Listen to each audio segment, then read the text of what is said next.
Chères toutes, aujourd'hui, je vous écris pour partager un message de cœur à cœur sur nos combats en tant que femmes et sur la nécessité de nous recentrer sur l'essentiel, sans relâcher la pression, mais en choisissant des batailles qui apportent réellement du changement. Trop souvent, les débats sont détournés par des futilités qui, si elles peuvent prêter à sourire, ne résolvent en rien les inégalités profondes qui perdurent. Oui, la taille des trottoirs ou la posture des hommes dans les transports, ce fameux manspreading, ou même les hommes qui tiennent la porte par politesse, peuvent agacer. Mais consacrer trop d'énergie à ces sujets mineurs, c'est détourner notre attention des vrais enjeux. Car, pendant que nous nous polarisons sur des micro-agressions, les vrais problèmes, eux, persistent. La précarité économique, l'accès à la santé, les violences conjugales, les inégalités salariales et bien d'autres questions essentielles. Nous sommes toutes différentes et nos priorités le sont aussi. Mais il y a des combats universels pour les femmes.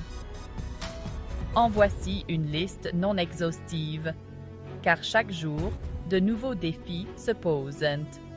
Accès aux soins de santé. Le manque de soins gynécologiques dans les déserts médicaux est une crise. L'accès aux consultations pour des questions basiques comme les contrôles réguliers est un droit fondamental pour notre santé. Ce n'est pas un luxe, c'est une nécessité. Inégalité salariale. Les femmes continuent de gagner en moyenne 16% de moins que les hommes à compétences et fonctions équivalentes. Ce n'est pas qu'une question de performance, mais de reconnaissance du travail féminin. Et ici, aborder le sujet des congés menstruels est essentiel.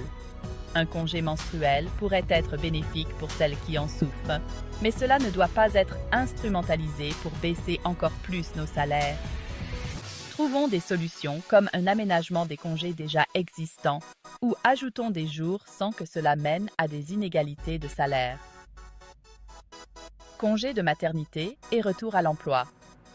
Une vraie égalité des sexes implique un congé paternité plus long et mieux rémunéré pour partager les responsabilités parentales, réduire la discrimination envers les mères et permettre un retour à l'emploi plus serein pour toutes les femmes. Lutte contre les violences conjugales et le harcèlement. Un problème qui persiste et sur lequel nous devons continuer à nous mobiliser car les chiffres restent dramatiques. Il est impératif d'agir sur l'éducation, le soutien juridique et psychologique pour chaque femme et la sensibilisation de tous. Inégalité dans le domaine politique. Les voix féminines sont encore trop peu présentes dans la politique. Nous devons non seulement y accéder, mais aussi y faire entendre notre parole pour réformer des lois en faveur de l'égalité. Conditions de travail pour les métiers dits féminins. Souvent sous-payés, les métiers de soins, d'éducation ou de services sont largement occupés par des femmes et pourtant dévalorisés. Il est crucial de revaloriser ces métiers qui apportent tant à notre société. Accès à la contraception et à l'avortement. Nos droits à disposer de notre corps passent par un accès libre et égal à la contraception et à l'avortement. C'est un pilier fondamental de l'autonomie des femmes et il faut rester vigilant pour qu'il soit garanti pour toutes.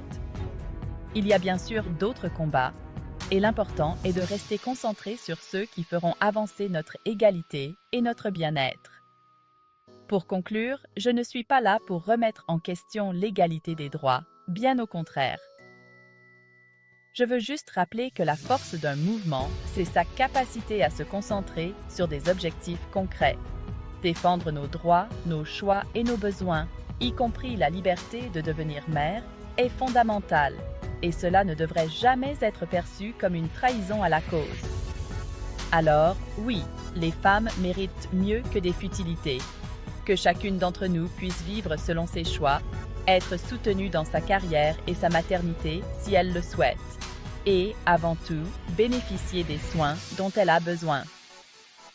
Restons unis et recentrons-nous sur les combats qui comptent vraiment.